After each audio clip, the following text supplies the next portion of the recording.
검은색 세단이 육군사관학교의 육중한 정문을 통과하여 곱게 뻗은 도로 위를 미끄러지듯 달리고 있었는데, 도로 양옆으로 길게 늘어선 플라타너스 나무들은 마치 사열을 기다리는 병사들처럼 뻣뻣하게 서 있었고, 초여름의 뜨거운 햇살은 아스팔트 위로 아지랑이를 피워 올리며 숨막히는 열기를 뿜어내고 있었다.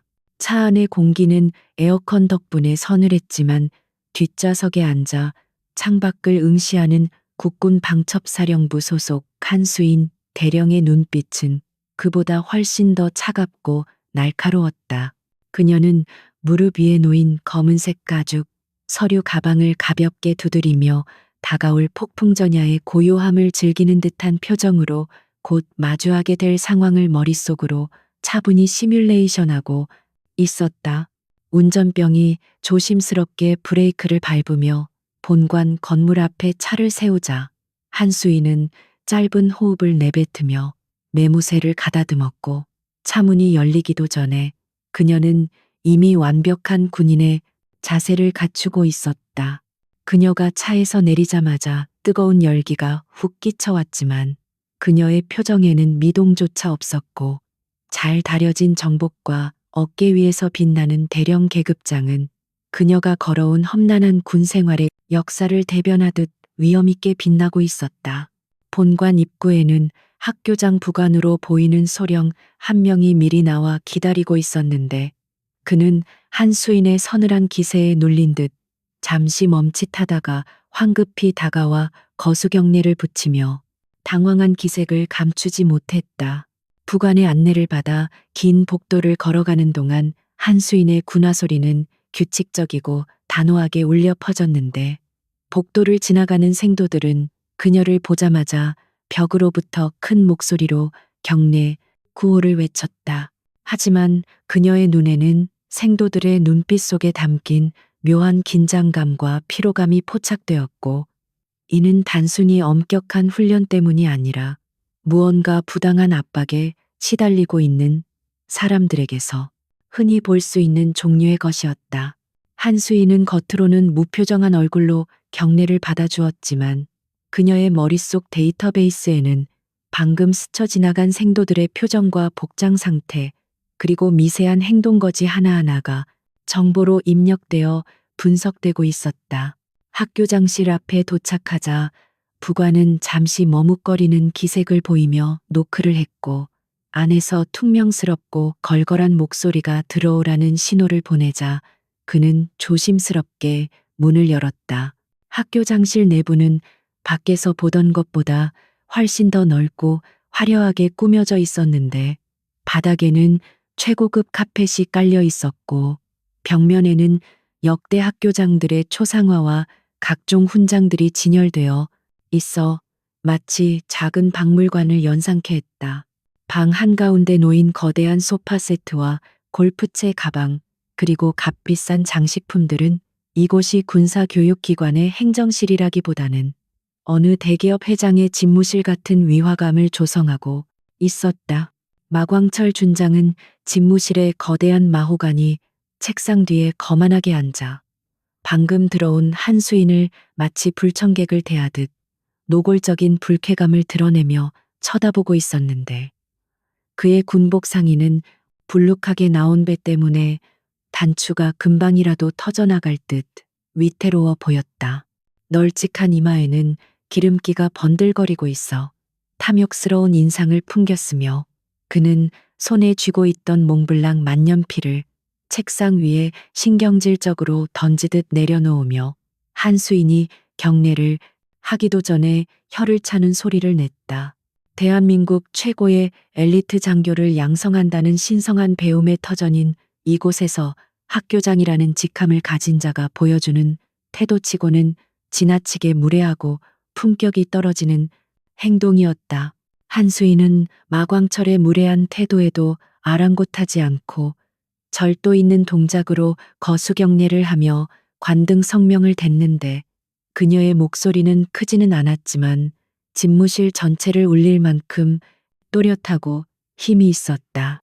마광철은 의자 등받이에 깊숙이 몸을 기대며 삐딱한 자세로 그녀의 경례를 받는 둥 마는 둥 손을 대충 흔들었고 시선은 한수인의 얼굴이 아닌 그녀의 가슴에 달린 약장과 어깨에 계급장을 훑어보며 비릿한 웃음을 흘렸다.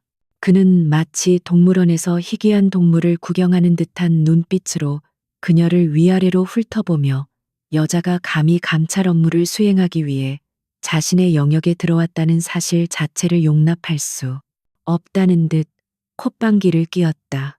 마광철은 책상 위에 놓인 서류철을 거칠게 넘기며 한수인을 향해 비아냥거리는 말투로 입을 열었는데 그의 목소리에는 상대를 깔보는 오만함이 뚝뚝 묻어났다.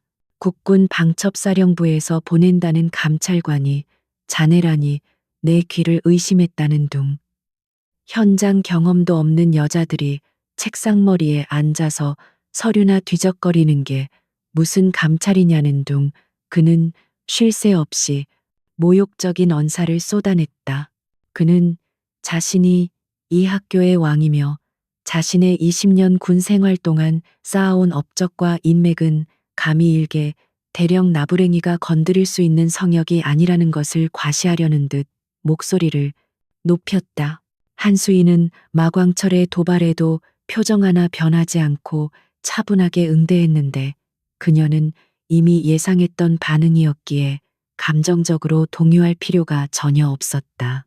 그녀는 가방에서 국방부 장관의 직인이 찍힌 감찰 명령서를 꺼내어 책상 위에 정중하지만 단호하게 올려놓으며 이번 감찰은 정기적인 절차일 뿐만 아니라 최근 접수된 익명의 투서에 대한 사실 확인을 위한 것이라고 설명했다. 그녀의 태도는 지나칠 정도로 사무적이고 기계적이었는데 이는 오히려 다혈질인 마광철의 신경을 더 날카롭게 자극하여 그가 본성을 드러내게 만드는 촉매제 역할을 하고 있었다. 마광철은 명령서를 집어들어 대충 훑어보고는 책상 구석으로 밀어버리며 코웃음을 쳤는데 투서 따위는 불만 많은 나고자들이 지어낸 헛소리에 불과하다며 격앙된 반응을 보였다. 그는 학교 운영에는 아무런 문제가 없으며 자신은 오로지 조국의 미래를 짊어질 정의의 장교 양성에만 매진하고 있다고 강변했지만 그의 흔들리는 눈동자와 미세하게 떨리는 손끝은 그가 무언가 숨기고 있다는 것을 명백히 보여주고 있었다. 그는 한수인이 여성이기 때문에 군대의 생리와 조직의 특수성을 이해하지 못할 것이라고 단정짓고 대충 얼버무리거나 위협하면 물러날 것이라고 착각하고 있는 것이 분명했다. 한수인은 마광철의 눈을 똑바로 응시하며 한치의 물러섬도 없이 맞섰는데 그녀의 눈동자는 마치 상대의 영혼까지 꿰뚫어 볼 듯 깊고 어두웠다. 그녀는 과거 특수임무대대 팀장 시절 수많은 작전을 수행하며 생사를 넘나들었던 경험이 있었기에 눈앞에 있는 배불뚝이 장군이 뿜어내는 헛에 가득한 위압감 정도는 가소롭게 느껴질 뿐이었다. 그녀는 나지막하지만 힘있는 목소리로 감찰 기간 동안 학교 측에 적극적인 협조를 부탁한다고 말했지만 그것은 부탁이라기보다는 경고에 가까운 통보였고 협조하지 않을 경우 발생할 모든 책임은 학교장에게 있다는 것을 암시하고 있었다. 대화가 평행선을 달리며 긴장감이 고조되던 찰나 마광철은 갑자기 화제를 돌려 한수인의 개인적인 신상에 대해 언급하기 시작했는데 이는 논리에서 밀리자 인신공격을 통해 우위를 점하려는 비열한 수법이었다. 그는 한수인이 아직 미혼이라는 점을 들먹이며 군인으로서의 성공보다는 여자로서의 행복을 찾는 게 낫지 않겠냐는 둥 성차별적인 발언을 서슴지 않았고 심지어 그녀의 외모를 평가하며 저속한 농담까지 던지려 했다. 이는 명백한 성희롱이자 군 기강문란 행위였지만 마광철은 자신이 가진 권력이라는 방패 뒤에 숨어 죄의식조차 느끼지 못하는 듯했다. 한수인은 불쾌감을 드러내는 대신 입가에 옅은 미소를 띄었는데 그것은 상대를 향한 호감이 아니라 사냥감을 앞에 둔 맹수의 서늘한 미소와도 같았다. 그녀는 마광철의 발언 하나하나를 머릿속으로 녹음하듯 기억해두며 나중에 그가 파멸하게 될 결정적인 순간에 사용할 증거로 차곡차곡 쌓아두고 있었다. 그녀는 더 이상의 대화가 무의미하다고 판단하고 자리에서 일어나 정중하게 목례를 한 뒤 감찰실로 배정된 공간으로 안내해 줄 것을 요청하며 대화를 마무리 지으려 했다.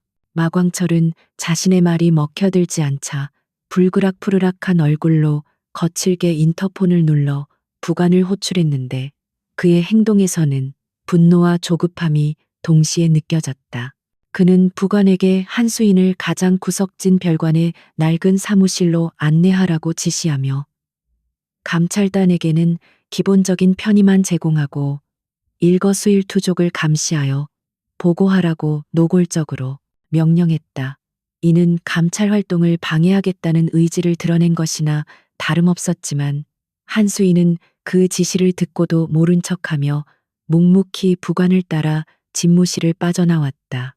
집무실을 나온 한수인은 부관의 안내를 받아 본관과 멀리 떨어져 있는 구형 건물로 향했는데 그곳은 평소 창고로 쓰이던 곳인지 먼지가 자욱하고 곰팡이 냄새가 진동하고 있었다.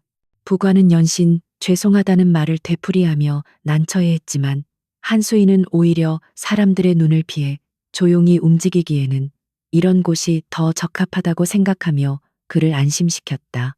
그녀는 낡은 철제 책상 위에 쌓인 먼지를 손으로 대충 털어내고 가방을 내려놓으며 창밖으로 보이는 연병장에서 구호를 외치며 뛰고 있는 생도들을 말없이 내려다보았다. 한수인은 창문을 열어 탁한 공기를 환기시키며 본격적인 업무 준비에 들어갔는데 그녀는 가방에서 최신형 노트북과 보안 장비들을 꺼내어 능숙하게 설치하기 시작했다. 그녀의 손놀림은 빠르고 정확했으며 화면에 복잡한 암호 코드가 뜨고 데이터 로딩 바가 차오르는 것을 지켜보며 그녀는 깊은 심호흡을 했다. 이곳 육군사관학교의 화려한 겉모습 뒤에 숨겨진 추악한 진실을 파헤치기 위한 전쟁은 이미 시작되었고 그녀는 자신이 가진 모든 능력을 동원하여 썩어빠진 환부를 도려내리라 다짐했다. 그녀가 가져온 자료들 중에는 내부 고발자가 보내온 USB 하나가 포함되어 있었는데 그 안에는 학교 내 급식 비리와 군수품 횡령에 관한 구체적인 정황들이 담겨 있었다. 한수인은 파일을 열어 내용을 훑어보며 미간을 찌푸렸는데 예상보다 비리의 규모가 훨씬 크고 조직적으로 이루어지고 있음을 직감할 수 있었다.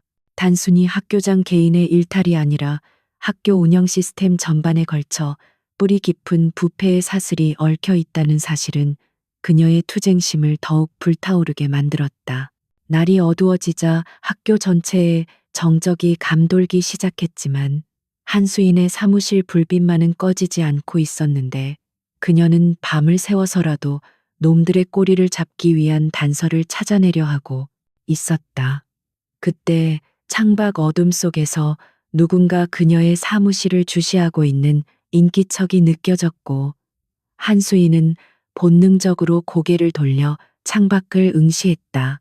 어둠 속에 숨어 있는 감시자들의 존재는 그녀를 위축시키기는커녕 오히려 사냥 본능을 깨우는 자극제가 되었고 그녀는 입가에 다시 한번 서늘한 미소를 띠며 노트북 화면으로 시선을 돌렸다.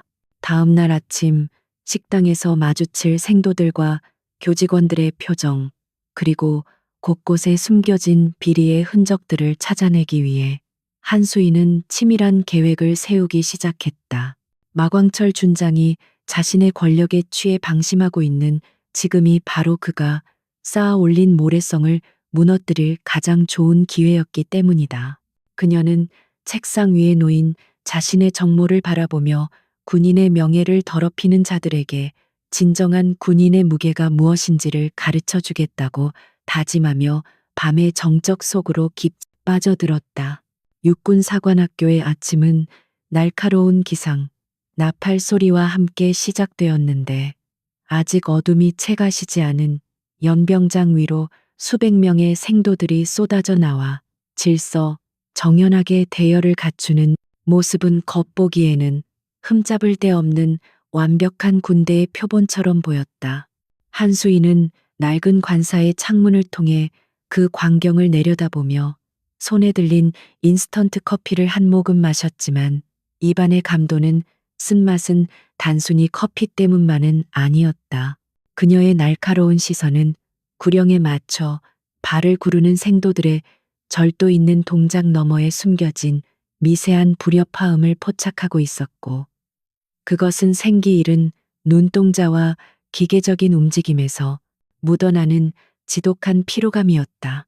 학교라는 울타리 안에서 보호받으며 성장해야 할 미래의 장교들이 마치 소모품처럼 다루어지고 있다는 직감이 그녀의 뇌리를 스치고 지나갔다.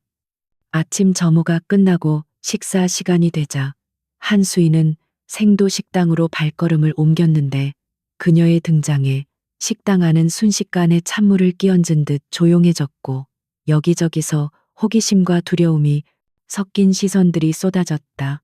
그녀는 간부 전용 식당으로 안내하려는 취사 장교의 권유를 정중히 거절하고 생도들이 배식받는 줄의 맨 뒤에 섰는데, 이는 현장의 실태를 가장 정확하게 파악하기 위한 그녀만의 원칙이었다.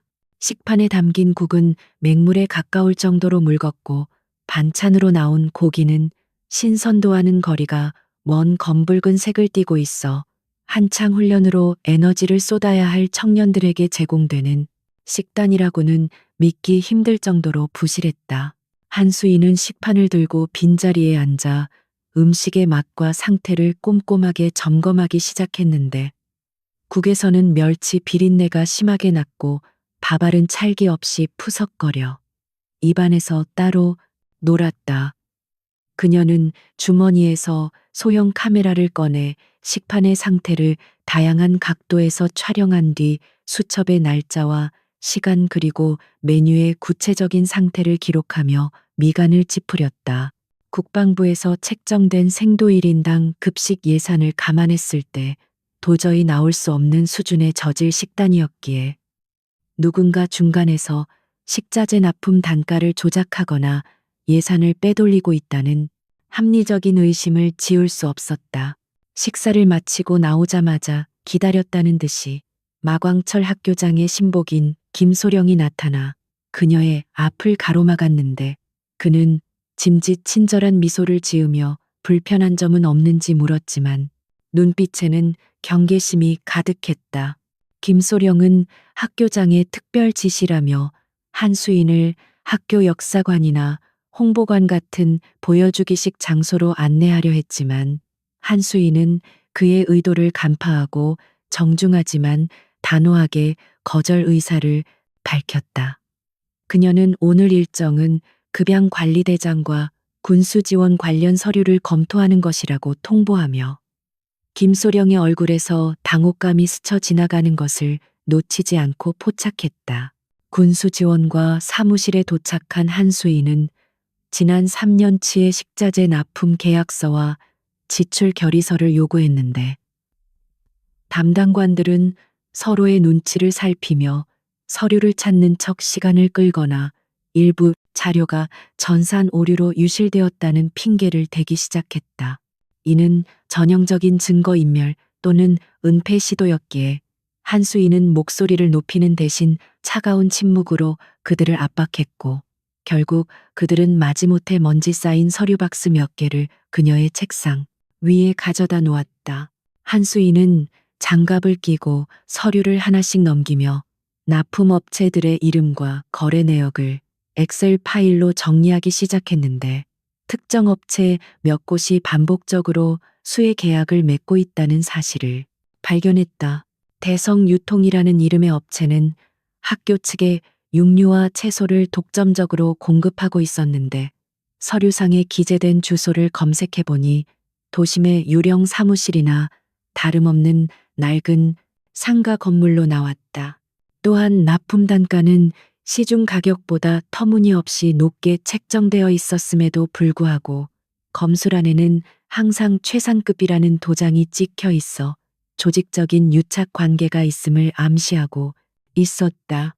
한수인은 이 업체가 마광철이 학교장으로 부임한 직후부터 거래를 시작했다는 점에 주목하며 마광철과 업체 대표 사이에 모종의 커넥션이 있을 것이라고 확신하고 추가 조사를 위한 메모를 남겼다. 오후가 되어 한수인은 잠시 머리를 식힐 겸 생도들의 훈련장을 둘러보기 위해 밖으로 나갔는데 멀리서 들려오는 기합 소리와 총성은 군인으로서의 그녀의 피를 끓게 만들었다. 하지만 훈련장 외곽의 생도회관 뒤편을 지나던 그녀의 눈에 믿을 수 없는 광경이 목격되었고 그녀는 그 자리에 멈춰서서 주먹을 꽉 쥐었다. 대여섯 명의 여생도들이 훈련 복장이 아닌 작업복 차림으로 건물 뒤편에 쌓인 쓰레기 더미를 치우거나 무거운 짐 상자를 나르는 등의 자벽에 동원되고 있었던 것이다. 정식일과 시간에 훈련을 받아야 할 생도들을 사적인 노역에 동원하는 것은 명백한 규정 위반이자 인권 침해였다. 한수인은 즉시 현장으로 다가가 작업을 감독하고 있는 상사에게 소속과 성명을 물으며 강하게 질책했는데 상사는 당황하여 말을 더듬으며 이것이 학교장 사모님이 주최하는 바자회 준비를 위한 지원 업무라고 변명했다. 장교가 되기 위해 입학한 우수한 인재들을 고작 학교장 가족의 사적인 행사를 위한 잡부로 부리고 있다는 사실에 한수인은 끓어오르는 분노를 느꼈다. 그녀는 작업 중인 여생도들에게 즉시 작업을 중단하고 생활관으로 복귀하여 정비할 것을 명령했지만 생도들은 보복이 두려운 듯 쭈뼛거리며 상사의 눈치만 살피고 있었다. 그때 작업복을 입은 여생도들 사이에서 한 명이 용기를 내어 앞으로 걸어 나왔는데 그녀의 명찰에는 4학년 이지은이라는 이름이 적혀 있었고 눈빛에는 억눌린 분노와 간절함이 서려 있었다. 이지은 생도는 떨리는 목소리로 한수인에게 경례를 하며 여생도들이 남생도들에 비해 훈련 기회를 박탈당하고 있으며 주말에도 수시로 관사 청소나 연회 준비에 동원되고 있다고 폭로했다. 그녀의 말은 그동안 학교 담장 밖으로 새어나가지 못했던 추악한 진실의 일부분이었고 한수인은 이 용기 있는 생도의 증언을 반드시 지켜주겠다고 마음속으로 다짐했다.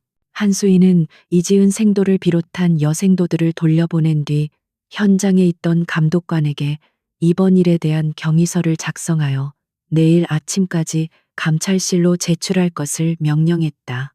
그녀가 돌아서려는 순간 언제 따라왔는지 김소령이 나타나 난처한 표정을 지으며 이것은 학교의 오랜 관행일 뿐이며 여생도들의 섬세함을 필요로 하는 업무라 배려 차원에서 시킨 것이라는 궤변을 늘어놓았다. 한수인은 김소령의 말을 무시하고 그를 차갑게 쏘아보며 군대에서 관행이라는 이름으로 자행되는 모든 부조리가 바로 내가 여기 있는 이유라고 일갈했다. 사무실로 돌아온 한수인은 방금 목격한 상황을 보고서에 상세히 기록하고 이지은 생도를 핵심 참고인으로 보호하기 위한 조치를 강구하기 시작했다. 그녀는 보안이 유지되는 개인 통신망을 이용하여 사령부 내에 신뢰할 수 있는 동기에게 연락을 취해 대성 유통의 법인 등기부 등본과 자금 흐름 추적을 의뢰했다. 학교 내부의 전산망은 이미 마광철의 손아귀에 있을 가능성이 높았기 때문에 외부에서의 지원 사격이 절실히 필요한 시점이었다. 밤이 깊어지자 본관 건물 3층에 있는 연회장에서는 화려한 불빛이 새어나오고 있었고 고급 승용차들이 줄지어 들어오는 모습이 창문 너머로 보였다. 마광철은 오늘 지역 유지들과 군 원로들을 초청하여 거창한 만찬을 즐기고 있는 모양이었는데 낮에 보았던 부실한 생도식당의 풍경과 오버랩되며 한수인의 속을 뒤집어 놓았다. 그녀는 망원 렌즈를 장착한 카메라를 꺼내 연회장 입구를 드나드는 사람들의 얼굴을 하나하나 촬영했는데 그 중에는 낮에 서류상으로 보았던 대성 유통의 대표로 추정되는 인물도 섞여 있었다. 한수인은 오늘 하루 동안 수집한 정보들을 벽에 붙여놓은 화이트보드에 정리하며 사건의 윤곽을 그려나갔는데 단순한 횡령을 넘어선 거대한 이권 카르텔이 형성되어 있음이 분명해 보였다. 마광철은 학교장이라는 지위를 이용하여 업체들로부터 리베이트를 챙기고 그 돈으로 상부의 고위직들을 접대하며 자신의 인사 고과를 관리하고 있었던 것이다. 그리고 그 과정에서 발생하는 모든 손해와 피해는 고스란히 힘없는 생도들에게 전가되고 있었고, 특히 여생도들은 그들의 권력 과시를 위한 장식품 취급을 당하고 있었다. 자정이 넘은 시각 한수인은 누군가 사무실 문 앞을 서성이다 사라지는 소리를 들었지만 섣불리 움직이지 않고 문틈으로 들어온 그림자의 움직임을 관찰했다.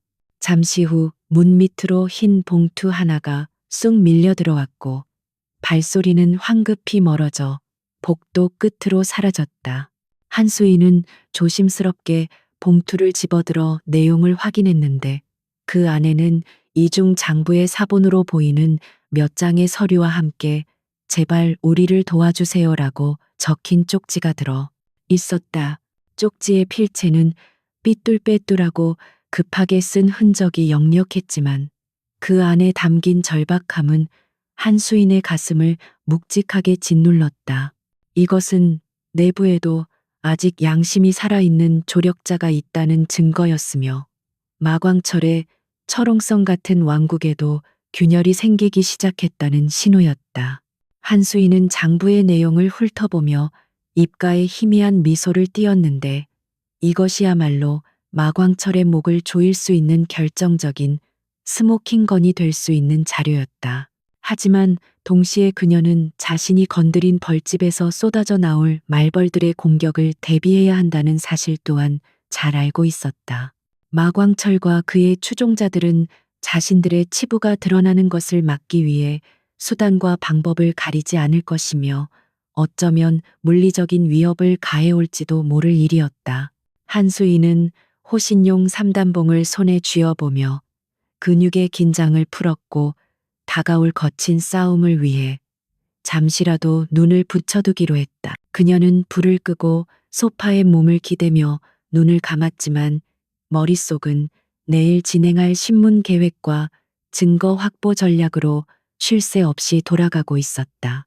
이지은 생도의 눈망울과 부실한 식판, 그리고 화려한 연회장의 불빛이 교차하며 그녀의 정의감을 더욱 날카롭게 벼려주고 있었다.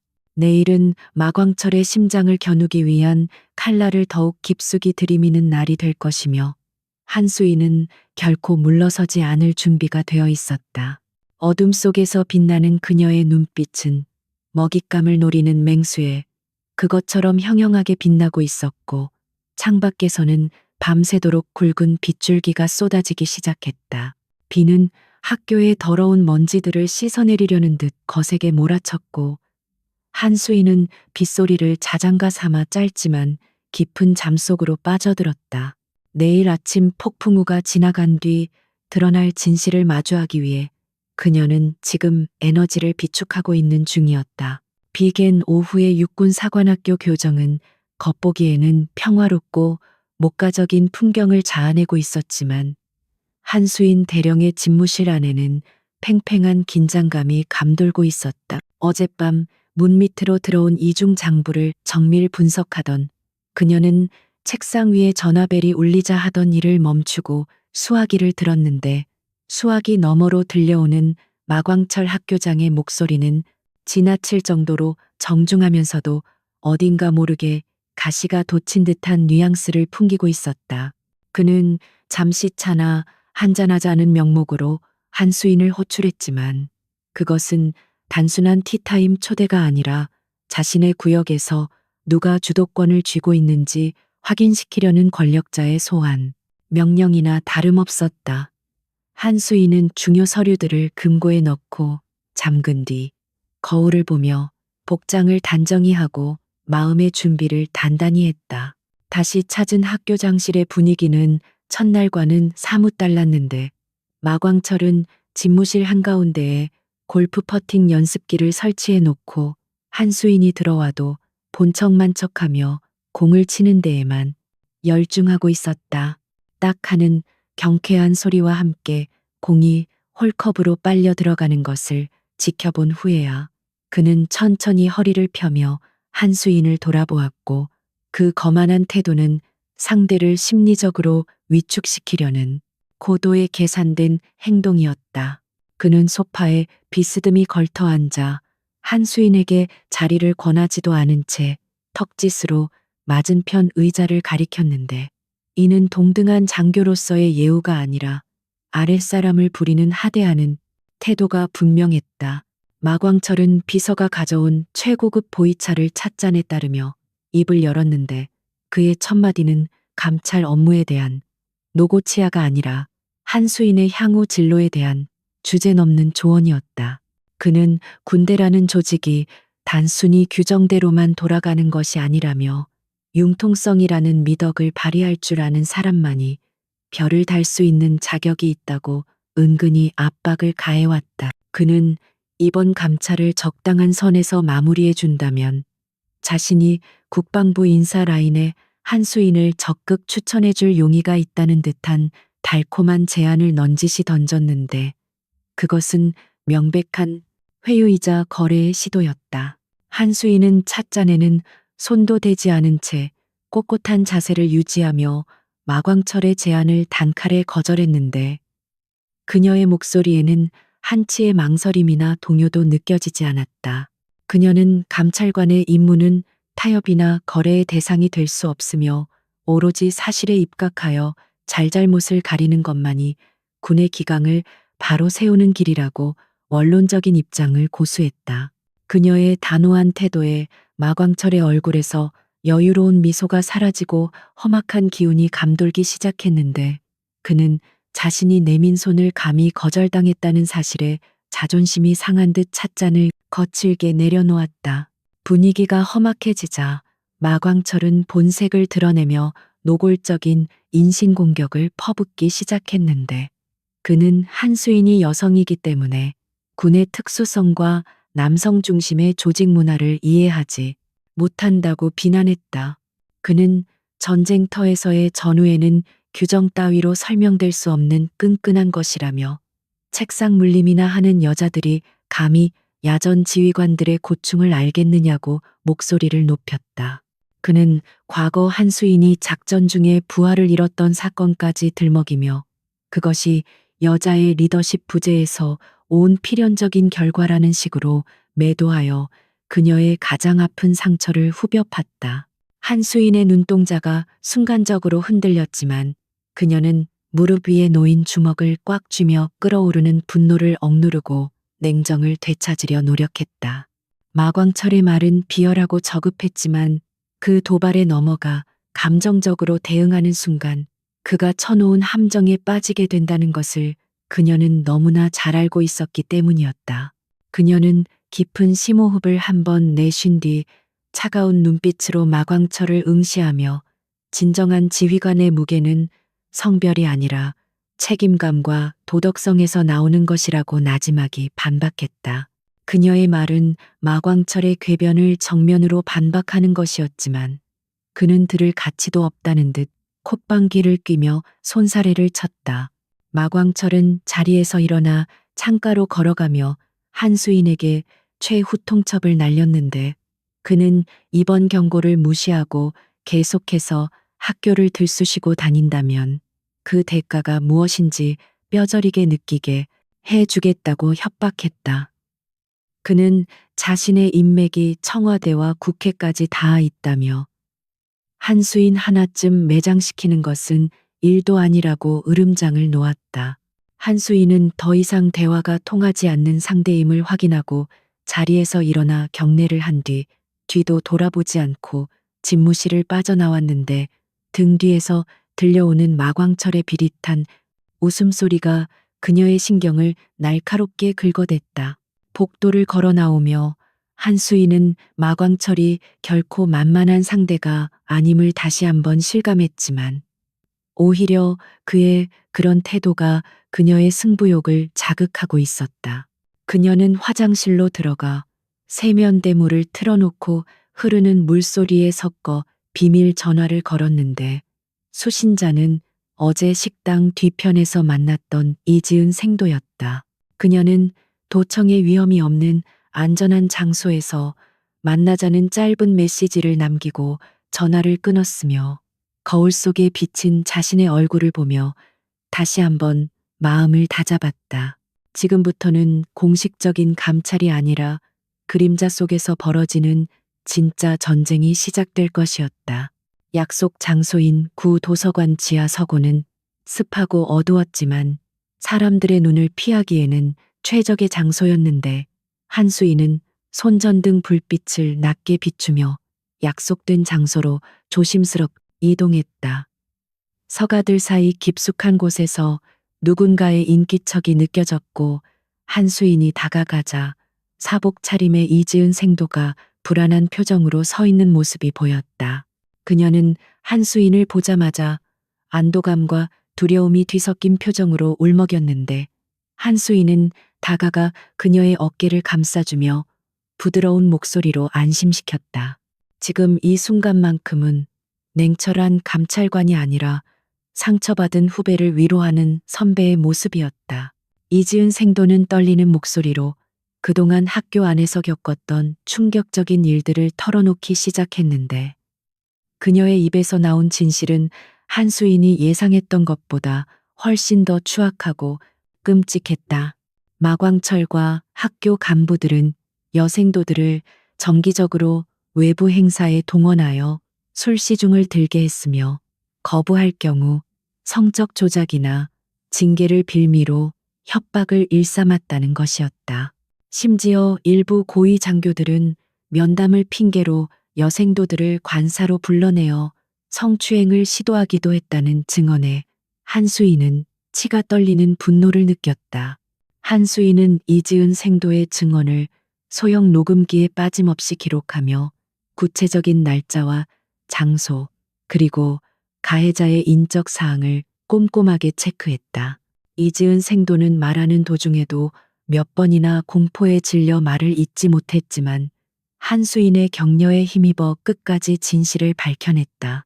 그녀는 자신이 제출한 증언 때문에 혹시라도 학교에서 쫓겨나거나 불이익을 당하지 않을까 걱정했지만 한수인은 자신의 계급장을 걸고 반드시 지켜주겠다고 약속했다.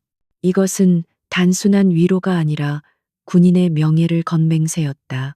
증언을 모두 마친 이지은 생도는 한결 편안해진 표정이었지만 한수인의 마음은 천근만근 무거워졌는데 이는 이 거대한 비리의 사슬을 끊어내기 위해 치러야 할 전쟁이 결코 쉽지 않을 것임을 직감했기 때문이었다.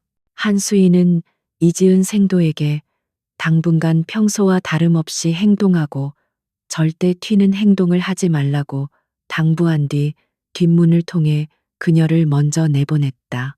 어둠 속으로 사라지는 생도의 뒷모습을 바라보며 한수인은 마광철이라는 괴물을 반드시 법의 심판대 위에 세우겠다고 다짐했다. 한수인은 사무실로 돌아오는 길에 마광철이 했던 말들을 다시 한번 곱씹어 보았는데 그가 말했던 군복의 무게라는 것이 과연 무엇을 의미하는지 깊이 생각하게 되었다. 마광철에게 군복은 자신의 권력과 탐욕을 채우기 위한 도구에 불과했지만 한수인에게 그것은 조국과 국민을 지키기 위한 숭고한 사명과 희생의 상징이었다. 그녀는 밤하늘을 올려다보며 빛나는 별들을 바라보았는데 저 별들 중 하나가 되기 위해 마광철은 얼마나 많은 양심을 팔아치웠을지 짐작조차 가지 않았다. 사무실에 도착한 한수인은 녹음된 파일을 암호화하여 안전한 클라우드 서버에 업로드하고 이중 장부와 증언 내용을 대조하는 작업을 시작했다. 퍼즐 조각들이 하나둘씩 맞춰지면서 마광철의 범죄 행각은 명백한 그림으로 드러나기 시작했고 이제 남은 것은 그를 꼼짝 못하게 만들 결정적인 물증을 확보하는 것뿐이었다. 그녀는 김소령을 비롯한 마광철의 하수인들이 자신을 감시하고 있다는 것을 알고 있었기에 역정보를 흘려 그들을 혼란에 빠뜨릴 계획을 세웠다.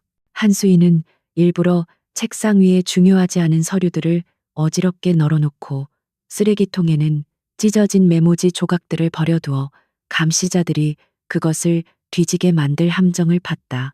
그리고 그녀는 내일 아침 일찍 서울에 있는 국방부로 올라가 보고를 하겠다는 거짓 통화 내용을 일부러 흘려 마광철 일당이 자신을 저지하기 위해 움직이도록 유도했다.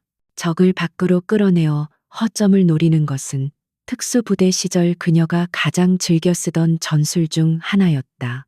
새벽이 가까워오자 한수인은 잠시 의자에 기대어 눈을 감았지만 그녀의 감각은 여전히 깨어 있어 주변의 모든 소리에 반응하고 있었다. 복도 끝에서 들려오는 미세한 발소리와 창문을 때리는 바람소리 하나하나가 그녀에게는 전장의 신호처럼 느껴졌다. 마광철은 자신이 사냥꾼이라고 착각하고 있겠지만 실상 그는 거미줄에 걸린 먹잇감에 불과하며 서서히 조여오는 포위망을 아직 눈치채지 못하고 있었다. 한수인은 책상 서랍 깊숙한 곳에 보관해 두었던 낡은 사진 한 장을 꺼내어 보았는데 그 사진 속에는 앳된 얼굴의 한수인과 전우들이 환하게 웃고 있었다. 그들 중 일부는 작전 중에 전사했고 일부는 군을 떠났지만 그들이 지키고자 했던 가치는 여전히 한수인의 가슴 속에 살아 숨쉬고 있었다. 그녀는 사진 속 전우들에게 부끄럽지 않은 군인이 되기 위해 이번 싸움에서 반드시 승리하여 정의가 살아있음을 증명해 보이겠다고 다짐했다. 동이 트기 시작하자 창밖으로 희미한 여명이 밝아오며 어둠을 몰아내고 있었는데 그것은 마치 곧 다가올 진실의 순간을 예고하는 서곡과도 같았다. 한수인은 자리에서 일어나 군복을 매만지며 거울 속에 비친 자신의 눈을 똑바로 응시했는데 그 눈빛은 어제보다 더 강렬하고 흔들림이 없었다. 마광철 준장, 당신이 말한 그 무게를 감당할 준비가 되었는지 이제 곧 확인하게 될 것이다. 새벽 4시 짙은 어둠이 깔린 육군사관학교의 고요함은 난데없는 사이렌 소리와 군화 발소리에 의해 산산조각이 났는데 한수인이 머물고 있는 별관 숙소 앞은 순식간에 붉은 경광등 불빛으로 뒤덮였다. 잠자리에서 막 일어난 한수인이 상황을 파악하기도 전에 숙소 문이 거칠게 열리며 헌병대원들이 들이닥쳤고 그들은 체포영장을 제시하거나 미란다 원칙을 고지하는 절차도 없이 다짜고짜 그녀의 팔을 꺾어 제압하려 들었다. 한수인은 본능적으로 방어 자세를 취하며 그들의 손을 뿌리쳤지만 좁은 방 안을 가득 메운 무장 헌병들의 숫자는 그녀 혼자 감당하기에는 역부족이었다. 이는 명백한 불법 가택 침입이자 직권 남용이었지만 그들의 눈에는 상부의 명령을 수행한다는 맹목적인 살기만이 번뜩이고 있었다. 헌병대장을 자처하는 한 대위가 앞으로 나서며 한수인을 향해 손가락질을 했는데 그는 한 대령이 국가 기밀 문서를 외부로 유출하려 했다는 첩보가 입수되어 긴급 압수수색을 실시한다고 통보했다. 한수인은 기가 막힌다는 표정으로 그를 노려보며 증거를 대라고 소리쳤지만 대위는 미리 준비된 각본처럼 그녀의 가방을 뒤지더니 정체불명의 USB 하나를 꺼내어 보란 듯이 흔들어 댔다. 그것은 한수인이 한 번도 본 적 없는 물건이었지만 대위는 마치 결정적인 증거라도 찾은 양 의기양양한 표정을 지으며 그녀를 군사 기밀보호법 위반 혐의로 현행범 체포하겠다고 으름장을 놓았다. 마광철이 파놓은 함정은 예상보다 훨씬 더 치졸하고 노골적이었으며 법과 원칙을 무시한 무력 행사는 그가 얼마나 조급해 있는지를 반증하는 것이었다. 한수인은 억울함을 호소하거나 반항하는 대신 차갑게 가라앉은 눈빛으로 헌병들의 얼굴을 하나하나 훑어보며 침묵을 지켰는데 지금 상황에서 감정적으로 대응하는 것은 그들이 원하는 그림을 그려줄 뿐이라는 것을 잘 알고 있었기 때문이었다. 그녀는 순순히 그들의 요구대로 휴대전화와 노트북을 제출하고 양손을 앞으로 내밀었는데 수갑이 채워지는 차가운 금속의 감촉이 손목을 파고들었지만 그녀의 정신은 그 어느 때보다 맑고 또렷하게 깨어 있었다. 헌병들에 의해 끌려나가는 그녀의 모습은 마치 중범죄자가 연행되는 것처럼 보였지만 당당하게 펴진 어깨와 흔들림 없는 걸음걸이는 오히려 죄를 지은 자들을 압도하는 위엄을 풍기고 있었다. 별관 밖에는 이미 김소령이 팔짱을 낀 채 비릿한 미소를 지으며 이 광경을 지켜보고 있었는데 그는 한수인이 끌려 나오는 것을 보며 혀를 차는 신용을 했지만 눈가에는 승리감에 도취된 기색이 역력했다. 그는 한수인의 귀에 대고 학교장님의 호의를 거절한 대가가 겨우 이런 것이냐며 비아냥거렸고 이제 당신의 군 생활은 불명예 제대로 끝날 것이며 감옥에서 썩게 될지도 모른다고 속삭였다. 한수인은 김소령의 도발에 대꾸할 가치도 없다는 듯 그를 투명 인간 취급하며 지나쳤지만 속으로는 이 모든 모욕을 뼈에 새기며 반드시 몇 배로 갚아주리라 다짐했다. 그들이 씌운 누명은 역설적으로 그들이 얼마나 큰 죄를 감추고 있는지를 보여주는 증거였다. 한수인은 학교 내에 있는 임시 유치장에 감금되었는데 그곳은 창문 하나 없이 사방이 콘크리트 벽으로 막혀 있어 시간의 흐름조차 알 수 없는 폐쇄적인 공간이었다. 헌병들은 그녀를 독방에 가두고 철문을 굳게 잠가버렸고 외부와의 모든 연락 수단을 차단하여 그녀를 철저하게 고립시켰다. 차가운 시멘트 바닥에 앉아 한수인은 마광철이 노리는 것이 무엇인지를 곰곰이 생각했는데 그는 단순히 감찰을 방해하는 것을 넘어 그녀를 사회적으로 매장시키고 재기불능 상태로 만들려는 것이 분명했다. 기밀 유출이라는 죄목은 군인에게 있어 사형 선고나 다름없는 치명적인 오명이었기에 그들은 이를 이용해 여론 재판을 유도하고 진실을 덮으려 할 것이었다. 시간이 얼마나 지났을까? 철문이 열리고 마광철 준장이 수행원들을 대동하고 유치장 안으로 들어왔는데 그는 마치 개선 장군처럼 거만한 표정으로 한수인을 내려다보았다. 그는 혀를 끌끌 차며 엘리트 장교로 촉망받던 사람이 어쩌다 이렇게 타락했냐며 연기를 시작했고 지금이라도 잘못을 인정하고 모든 혐의를 시인한다면 선처를 베풀어 조용히 전역할 수 있게 해주겠다고 해유했다. 그는 미리 작성된 진술서를 한수인의 앞에 던져주며 서명을 강요했는데 그 내용에는 한수인이 빚 독촉에 시달려 기밀을 팔아넘기려 했다는 터무니없는 거짓 자백이 담겨 있었다. 이는 한수인의 인격을 살인하는 행위이자 군인의 명예를 짓밟는 더러운 공작이었다. 한수인은 바닥에 떨어진 진술서를 집어들어 천천히 읽어 내려갔는데 소설보다 더 황당한 내용들의 허수음이 나올 지경이었다. 그녀는 종이를 갈기갈기 찢어 마광철의 얼굴을 향해 뿌리며 당신이 쓴 시나리오는 너무 유치해서 삼류 드라마 작가도 거들떠보지 않을 수준이라고 일갈했다. 종이 조각들이 눈처럼 흩날리는 가운데 마광철의 얼굴은 분노로 벌개졌고 그는 감히 죄수 주제에 어디서 눈을 부라리냐며 고함을 지르며 한수인의 멱살을 잡으려 했다. 하지만 한수인은 눈 하나 깜짝하지 않고 그의 손을 쳐내며 내 몸에 손대지 마라. 더러운 것이 묻는다고 차갑게 쏘아붙였다. 이성을 잃은 마광철은 헌병들에게 한수인을 24시간 감시하고 물 한 모금도 주지 말라고 지시하며 씩씩거리며 밖으로 나갔는데 철문이 닫히는 소리가 쾅하고 울려 퍼지며 다시금 적막이 찾아왔다. 한수인은 찢어진 종이 조각들이 널린 바닥을 바라보며 깊은 한숨을 내쉬었지만 결코 절망하거나 포기하지는 않았다. 오히려 마광철이 직접 나섰다는 것은 그가 그만큼 불안해하고 있다는 증거였고, 자신이 쥐고 있는 카드들이 그에게 치명적인 위협이 되고 있다는 확신을 주었다. 그녀는 벽에 등을 기대고 앉아 머릿속으로 탈출 계획과 반격의 시나리오를 구상하기 시작했다.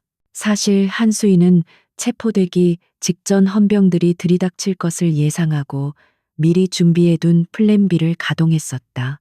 그녀는 자신의 위치 추적 신호를 비상 모드로 전환하여 사령부 내에 믿을 수 있는 동료들에게 구조 신호를 보냈고, 확보한 증거 파일들은 이미 자동으로 외부 서버에 백업되도록 설정해 두었던 것이다. 마광철은 그녀의 노트북과 휴대전화만 압수하면 모든 것이 끝날 것이라고 착각했겠지만, 정보 장교 출신인 한수인은 항상 최악의 상황을 대비하여 2중 3중의 안전장치를 마련해 두는 습관이 있었다. 이제 필요한 것은 외부 지원이 도착할 때까지 시간을 버티는 것뿐이었다.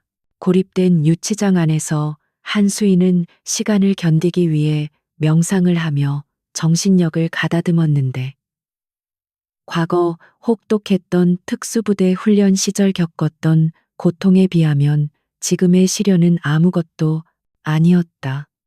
그녀는 굶주림과 갈증 속에서도 흐트러짐 없는 자세를 유지하며 자신의 신념과 정의가 결코 틀리지 않았음을 되새겼다. 마광철과 같은 부패한 군인들이 제복을 입고 거들먹거리는 꼴을 더 이상 두고 볼 수 없었기에 그녀는 자신의 모든 것을 걸고서라도 그를 끌어내리겠다고 결심했다. 밤이 깊어지자 유치장 복도에서 당직병들의 잡담 소리가 들려왔는데, 그들은 학교장과 간부들이 오늘 밤 축하 파티를 열고 있다는 이야기를 나누고 있었다.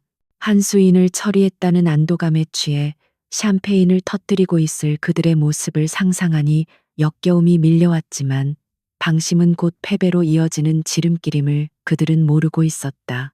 한수인은 유치장 문틈으로 당직병들의 동태를 살피며 교대 시간과 순찰 패턴을 파악하기 시작했다.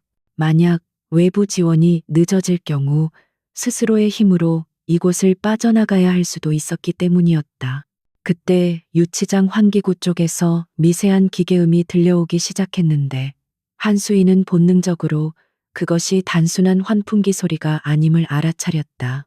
그녀는 소리가 나는 쪽으로 귀를 기울였고 규칙적인 타전 신호 같은 리듬을 감지할 수 있었다. 그것은 모스 부호였고 누군가 외부에서 그녀에게 메시지를 보내고 있는 것이었다. 한수인은 숨을 죽이고 신호를 해석했는데 내용은 짧고 간결했다. 자정 정전 후문. 그것은 구출 작전이 시작될 시간과 장소를 알리는 암호였고, 한수인의 심장은 다시금 힘차게 뛰기 시작했다. 자정이 가까워오자 한수인은 신발끈을 단단히 조여매고 몸을 풀며 다가올 상황에 대비했는데, 긴장감보다는 기대감에 가슴이 벅차올랐다. 정확히 자정이 되자 갑자기 굉음과 함께 학교 전체에 전기가 나가면서 사방이 칠흑 같은 어둠에 휩싸였고, 당직병들의 당황한 목소리와 우왕좌왕하는 발소리가 들려왔다.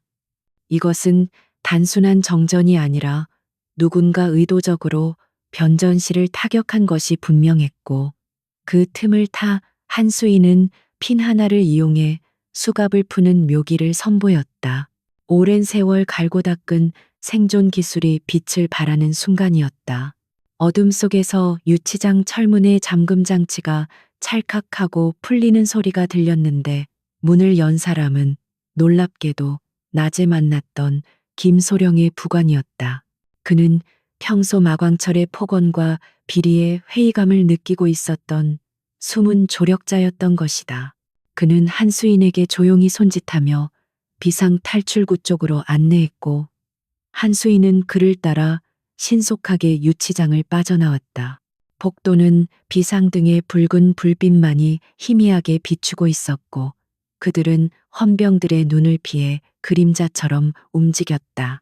건물 밖으로 나오자 쏟아지는 빗줄기가 한수인의 얼굴을 때렸지만 그 차가운 감촉조차 자유의 맛처럼 달콤하게 느껴졌다. 후문 쪽에는 검은색 벤 한 대가 대기하고 있었고 차문이 열리며 낯익은 얼굴들이 그녀를 맞이했다. 그들은 방첩사령부 내에서 한수인이 직접 선발하고 훈련시켰던 정예 요원들이었고 팀장의 위기를 감지하고 독자적인 구출 작전을 감행한 것이었다. 한수인은 그들의 충성심에 가슴 뭉클한 감동을 느꼈지만 지금은 감상에 젖을 시간이 없었다. 벤에 올라탄 한수인은 젖은 머리를 쓸어 넘기며 요원들에게 상황 보고를 받았는데 그들은 이미 마광철의 비자금 계좌, 내역과 불법 도청 자료들을 확보해둔 상태였다. 또한 학교 내부 CCTV 영상을 해킹하여 한수인의 방에 증거를 심는 헌병들의 모습까지 확보했다는 소식은 천군만마를 얻은 것과 같았다. 이제 방어전은 끝났고 본격적인 반격의 서막이 올랐다. 한수인은 배난의 모니터를 통해 학교 본관을 바라보며 마광철에게 띄우는 선전포고를 마음속으로 되뇌었다. 차가 빗길을 뚫고 어둠 속으로 사라지는 동안 한수인은 차 안의 통신 장비를 이용해 국방부 감찰단장에게 직통으로 연결을 시도했다. 그녀는 지금까지 확보한 모든 증거 자료를 전송하며 내일 아침 학교 연병장에서 열릴 개교 기념일 행사를 급습할 계획을 보고했다. 단장은 처음에는 당황했지만 한수인의 확신에 찬 목소리와 명백한 증거들을 확인하고는 그녀에게 전권을 위임하며 전폭적인 지원을 약속했다. 이것은 단순한 감찰이 아니라 군 내부의 적을 소탕하는 작전명 클린 스위프의 시작이었다. 한편 정전 소동으로 아수라장이 된 학교장실에서 마광철은 촛불을 켜고 불안에 떨고 있었는데 그는 한수인이 유치장에서 사라졌다는 보고를 받고는 미친 듯이 고함을 지르며 집기들을 집어던졌다. 그는 자신의 계획이 완벽하다고 믿었지만 한수인이란 존재는 그의 상식을 뛰어넘는 괴물이었다. 그는 황급히 자신의 비밀 금고를 확인하려 했지만 금고는 이미 텅 비어 있었고 그제야 자신이 덫에 걸린 것은 한수인이 아니라 바로 자신이었음을 깨달았다. 공포가 그의 등줄기를 타고 식은땀처럼 흘러내렸다. 한수인은 안전가옥에 도착하여 젖은 옷을 갈아입고 따뜻한 커피 한 잔을 마시며 잠시 휴식을 취했는데 창밖으로 밝아오는 새벽 여명은 그 어느 때보다 붉고 강렬했다. 그녀는 벽에 걸린 군복을 바라보며 자신의 어깨 위에 놓인 계급장의 무게를 다시 한번 실감했다. 그것은 권력을 누리기 위한 장식이 아니라 불의에 맞서 싸우고 약자를 보호하라는 피 묻은 명령서였다. 오늘 그녀는 그 명령을 완수하기 위해 다시 전장으로 돌아갈 것이다. 날이 완전히 밝자 한수인은 정복으로 갈아입고 거울 앞에 섰는데 밤새 한숨도 못 잤음에도 불구하고 그녀의 얼굴에는 피곤한 기색 대신 결연한 의지가 감돌고 있었다. 그녀는 허리춤에 권총을 차고 모자를 깊게 눌렀으며 마광철과의 마지막 결판을 짓기 위해 문을 나섰다. 그녀의 발걸음 하나하나는 육중하고 단호했으며 마치 심판의 날을 알리는 북소리처럼 대지를 울렸다. 이제 쇼타임은 끝났고 진짜 정의가 무엇인지 보여줄 시간이었다. 서울 외곽에 위치한 안전 가옥의 내부는 팽팽한 긴장감 속에서도 기계적인 소음만이 규칙적으로 울려 퍼지고 있었는데 방첩사령부 소속 정예 요원들은 수십 개의 모니터 앞에서 바쁘게 손가락을 놀리며 마광철 일당의 숨통을 조여갈 디지털 포위망을 구축하고 있었다. 한수인은 중앙 테이블에 놓인 작전 지도를 내려다보며 붉은색 펜으로 육군사관학교의 주요 보안 거점들을 체크하고 있었는데 그녀의 눈빛은 복잡한 설계도를 해독하는 건축가처럼 치밀하고 예리했다. 그녀는 자신이 체포당했던 것이 적을 방심시키기 위한 고도의 심리전이었음을 팀원들에게 설명하며 마광철이 승리감에 도취해 보안 시스템에 허점을 노출했을 때가 바로 치명적인 일격을 가할 수 있는 유일한 타이밍이었다고 덧붙였다. 팀원들은 팀장의 대담한 미끼 작전에 혀를 내두르면서도 그녀에 대한 무한한 신뢰를 보내며 각자의 임무에 더욱 몰입했다. 한편 육군사관학교 학교장실은 태풍이 휩쓸고 지나간 듯 난장판이 되어 있었는데 마광철은 자신의 비밀 금고가 털렸다는 사실에 이성을 잃고 집기를 부수며 고래고래 소리를 지르고 있었다.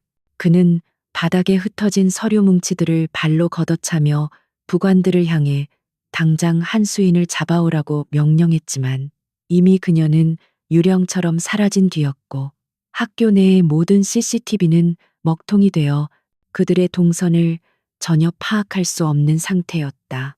마광철은 자신의 목을 조여오는 보이지 않는 손길에 극심한 공포를 느끼면서도 내일 있을 개교 기념일 행사만 성공적으로 치르면 모든 것을 덮을 수 있을 것이라는 헛된 희망을 놓지 않고 있었다. 그는 떨리는 손으로 양주병을 집어들어 병째로 들이키며 알코올의 힘을 빌려 밀려오는 불안감을 억지로 잠재우려 했었다. 한수인은 확보한 마광철의 태블릿 PC를 분석하던 중 암호화된 폴더 하나를 발견했는데 VIP 관리 리스트라는 제목의 파일에는 정계와 군 수뇌부 인사들에게 제공된 뇌물과 향응 내역이 엑셀 파일로 상세하게 정리되어 있었다. 이것은 단순한 비리 장부를 넘어 대한민국 군 전체를 뒤흔들 수 있는 핵폭탄급 스모킹 건이었으며 마광철이 그동안 어떻게 징계를 피하고 승승장구할 수 있었는지를 보여주는 명백한 증거였다. 한수인은 이 명단을 확인하는 순간 치밀어 오르는 분노를 느꼈지만 동시에 이것이야말로 부패한 카르텔을 뿌리째 뽑아낼 수 있는 결정적인 칼자루라는 확신을 갖게 되었다. 그녀는 파일을 별도의 보안 드라이브에 백업하며 내일 행사장에서 이 추악한 진실을 전 국민 앞에 낱낱이 공개하리라 다짐했다. 새벽 2시 한수인은 마지막 작전 점검을 위해 다시 학교 내부로 잠입을 시도했는데 이번에는 혼자가 아니라 그녀를 돕기로 결심한 내부 조력자들의 도움을 받기로 되어 있었다. 약속 장소인 구영체육관 지하 보일러실에는 김소령의 부관이었던 최 대위를 비롯하여 마광철의 폭정에 신음하던 젊은 장교들과 부사관들 10여 명이 모여 비장한 표정으로 그녀를 기다리고 있었다. 그들은 군복을 입은 군인으로서의 자긍심을 지키기 위해 불이익을 감수하고 용기를 낸 사람들이었으며 한수인은 그들의 눈빛에서 아직 우리 군에 희망이 남아있음을 확인할 수 있었다. 한수인은 그들에게 감사의 뜻을 전하며 내일 작전의 개요와 각자의 역할에 대해 브리핑을 시작했다. 최대위는 학교 본관의 중앙 통제실로 들어가는 비상키 카드를 한수인에게 건네주며 현재 마광철의 사병들이 주요 길목을 지키고 있어 정면 돌파는 불가능하다고 조언했다. 한수인은 고개를 끄덕이며 통제실 장악은 자신과 특수 요원들이 맡을 테니 내부 조력자들은 행사장에 참석한 생도들과 내빈들의 안전을 확보하고 마광철의 도주로를 차단하는 임무를 수행해 달라고 부탁했다. 이것은 단순한 점거가 아니라 학교의 질서를 바로잡고 군인 본연의 명예를 되찾기 위한 내부 정화 작전임을 강조하며 그녀는 참석자들의 손을 일일이 잡고 굳은 결의를 다졌다. 어둠 속에서 잡은 그들의 손은 거칠고 투박했지만 그 어떤 무기보다 든든하고 따뜻했다. 한수인은 요원 한 명과 함께 통풍구를 통해 본관 3층에 위치한 방송실로 접근했는데 좁고 먼지 쌓인 통로를 기어가는 동안 그녀의 머릿속에는 수많은 변수와 시나리오들이 스쳐 지나갔다. 만약 방송실을 장악하는 데 실패하거나 마광철이 눈치를 채고 전원을 차단해버린다면 모든 계획은 물거품이 될 수 있었기에 한치의 오차도 허용되지 않는 살얼음판 같은 상황이었다. 그녀는 호흡을 조절하며 소음을 최소화했고 방송실 천장 덮개를 조심스럽게 열어 아래쪽의 동태를 살폈다. 다행히 경비병들은 복도 쪽만 주시하고 있었고 방송실 안에는 당직 근무자 한 명만이 꾸벅꾸벅 졸고 있어 잠입하기에 최적의 조건이었다. 소음기를 장착한 마취총으로 근무자를 제압한 한수인은 신속하게 방송 장비들을 점검하고 미리 준비해온 해킹 툴을 메인 서버에 연결하여 시스템 권한을 탈취하기 시작했다. 화면에 복잡한 코드들이 폭포수처럼 흘러내리고 진행률 바가 차오르는 동안 그녀는 문 밖에서 들려오는 경비병들의 발소리에 온 신경을 집중하며 권총을 손에 쥐었다. 98, 99, 100%. 마침내 시스템 제어 권한 확보라는 녹색 메시지가 뜨자 한수인은 안도의 한숨을 내쉬었고 이제 학교 내의 모든 방송, 송출과 스크린 제어는 그녀의 손끝에 달려있게 되었다. 그녀는 내일 행사에서 상영될 홍보 영상을 마광철의 비리 증거 영상으로 바꿔치기해 놓고 타이머를 설정했다. 같은 시각 마광철은 자신의 집무실에서 불안에 떨며 여기저기 전화를 돌리고 있었는데 평소 형님 동생 하던 국방부 고위 관계자들과 정치인들은 약속이라도 한 듯 그의 전화를 받지 않거나 회피하고 있었다. 그는 자신이 버림받았다는 사실을 인정하기 싫어 애써 부정하며 이것은 단순한 통신 장애이거나 그들이 바빠서 못 받는 것일 거라고 스스로를 위로했다. 하지만 텅 빈 집무실에 울리는 신호 연결음은 그가 철저하게 고립되었다는 것을 잔인하게 확인시켜 줄 뿐이었고 그는 배신감에 치을 떨며 전화기를 벽에 집어던져 박살을 냈다. 유리 파편들이 사방으로 튀며 그의 붉어진 얼굴에 생채기를 냈지만 육체적인 고통보다는 권력의 정점에서 추락할지 모른다는 공포가 그를 더욱 고통스럽게 만들었다. 한수인은 방송실을 빠져나와 다시 안전 가옥으로 복귀하지 않고 학교 내의 은신처에 머물기로 결정했는데 이는 현장 상황에 즉각적으로 대응하기 위한 최선의 선택이었다.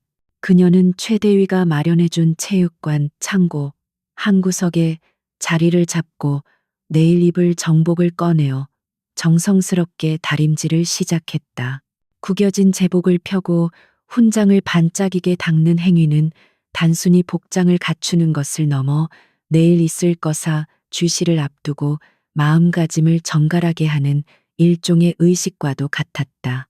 그녀는 다리미에서 뿜어져 나오는 하얀 증기를 바라보며 이 뜨거운 열기로 학교를 뒤덮고 있는 부패의 곰팡이들을 모두 태워버리겠다고 다짐했다. 창밖으로 서서히 동이 트기 시작하자 어둠에 잠겨있던 학교의 전경이 푸르스름하게 드러났는데 연병장에는 개교 기념일 행사를 위한 단상이 화려하게 꾸며져 있었고 오색 깃발들이 바람에 펄럭이고 있었다. 겉으로 보기에는 축제의 장이었지만 그 화려한 무대 뒤에는 썩어 문드러진 환부가 감춰져 있었고 오늘 그 모든 것이 세상에 드러날 예정이었다. 한수인은 창틀에 기대어 연병장을 내려다보며 오늘 이곳에서 벌어질 일들이 군 역사에 어떤 의미로 남을지 깊이 생각했다. 그것은 수치스러운 스캔들이 될 수도 있었지만 동시에 자정 능력을 상실하지 않은 군의 희망을 보여주는 계기가 될 수도 있었다. 아침 7시가 되자 생도들이 기상하여 분주하게 움직이는 소리가 들려왔는데 그들의 목소리에는 행사 준비에 대한 긴장감과 설렘이 섞여 있었다. 아무것도 모르는 생도들이 마광철 같은 지휘관 밑에서 헛된 충성을 강요당하고 있다는 사실에 한수인은 가슴이 아려왔다. 그녀는 거울 앞에서 정복 재킷을 걸치고 단추를 하나하나 채우며 오늘 자신의 행동이 저 어린 생도들에게 어떤 가르침을 줄 수 있을지를 고민했다. 그녀가 보여주고 싶은 것은 영웅적인 활약상이 아니라 잘못된 것을 바로잡을 줄 아는 용기와 군복이 주는 무거운 책임감이었다. 마광철은 밤새 한숨도 자지 못한 채 퀭한 눈으로 거울을 보고 있었는데 그의 눈 밑에는 검은 다크서클이 내려앉았고 얼굴은 푸석하게 부어 있었다.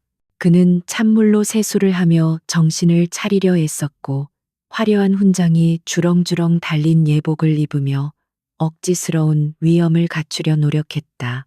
그는 거울 속의 자신을 향해 나는 마광철이다. 이 학교의 주인은 나다라고 주문을 외우듯 중얼거렸지만 그 목소리에는 힘이 빠져 있었고 눈동자는 여전히 흔들리고 있었다. 그는 자신의 권위가 껍데기에 불과하다는 것을 무의식적으로 느끼고 있었지만 그것을 인정하는 순간 모든 것이 무너질까 두려워 애써 외면하고 있었다. 오전 9시 행사장에는 군악대의 팡파르가 울려 퍼지며 주요 내빈들이 속속 도착하기 시작했고 연병장은 수천 명의 생도들과 하객들로 가득 찼다. 마광철은 단상 중앙에 서서 들어오는 내빈들과 악수를 나누며 짐짓 여유로운 미소를 지어 보였지만 그의 시선은 쉴 새 없이 좌우를 살피며 혹시 모를 한수인의 등장을 경계하고 있었다. 그는 경호실장에게 눈짓을 보내며 보안 상태를 재차 확인했고 수상한 움직임이 포착되면 즉시 사살해도 좋다는 극단적인 비밀 지시까지 내려놓은 상태였다. 화려한 축제의 막이 올랐지만 무대 뒤편에서는 보이지 않는 총성 없는 전쟁이 치열하게 전개되고 있었다. 한수인은 행사장의 가장 높은 곳, 본관 옥상의 난간에 몸을 숨긴 채 망원경으로 단상의 상황을 지켜보고 있었는데 바람에 날리는 그녀의 머리카락 사이로 드러난 표정은 폭풍, 전야의 바다처럼 고요하고 차가웠다. 그녀의 귀에 꽂힌 이어폰에서는 팀원들의 보고 상황이 실시간으로 들려오고 있었고 모든 준비가 완료되었다는 신호가 떨어지기만을 기다리고 있었다. 타겟 확보, 영상 송출 준비 완료, 진입 대기 중. 무전을 통해 들려오는 짧고 명료한 보고에 한수인은 입꼬리를 살짝 올리며 대답했다. 작전 개시, 사냥을 시작한다. 그녀는 옥상 문을 박차고 계단을 내려가며 권총의 슬라이드를 당겨 장전했는데 철컥거리는 금속성 마찰음이 텅 빈 계단 통로에 날카롭게 울려 퍼졌다. 이제 더 이상의 숨바꼭질은 없었다. 그녀는 당당하게 정문으로 걸어 들어가 마광철의 면전에 서서 그의 죄를 물을 것이며 그가 짓밟았던 군인의 명예를 다시 제자리로 돌려놓을 것이다. 한수인의 군화 발소리가 계단을 내려갈 때마다 점점 더 크고 묵직하게 울려 퍼졌고 그것은 부패한 권력을 향해 다가가는 심판의 발자국 소리와도 같았다. 연병장에 설치된 거대한 단상 위에서 마광철 준장은 땀을 뻘뻘 흘리며 원고를 읽어내려가고 있었는데 그의 목소리는 확성기를 통해 학교 전체에 울려 퍼졌지만 그 내용에는 진정성이라곤 찾아볼 수 없는 공허한 미사여구들 뿐이었다. 그는 조국 수호와 명예를 강조하며 생도들에게 멸사봉공의 정신을 강요했지만 정작 자신의 눈은 단상 아래 귀빈석에 앉은 국방부 장관과 정치인들의 반응을 살피느라 바쁘게 돌아가고 있었다. 자결하는 태양 아래 도열한 생도들은 흐르는 땀을 닦지도 못한 채 부동자세로 서 있었지만 마광철은 머리 위로 드리워진 차양막 덕분에 그늘 아래서 편안하게 훈시를 이어가며 그들의 고통을 외면하고 있었다. 그때 갑자기 단상 양옆에 설치된 대형 스크린에서 지직거리는 소음과 함께 화면이 심하게 흔들리기 시작했는데 마광철의 업적을 찬양하던 홍보 영상이 끊기더니 검은 화면에 붉은 글씨로 진실이라는 두 글자가 선명하게 떠올랐다.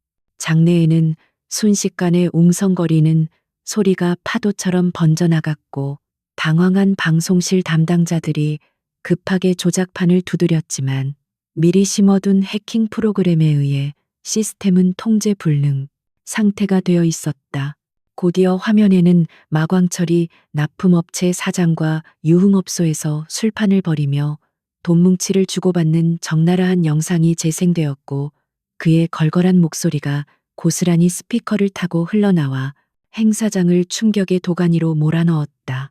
마광철은 소스라치게 놀라며 뒤를 돌아 스크린을 쳐다보았고 자신의 추악한 모습이 수천 명의 눈앞에 생중계되고 있다는 사실에 얼굴이 사색이 되어버렸다.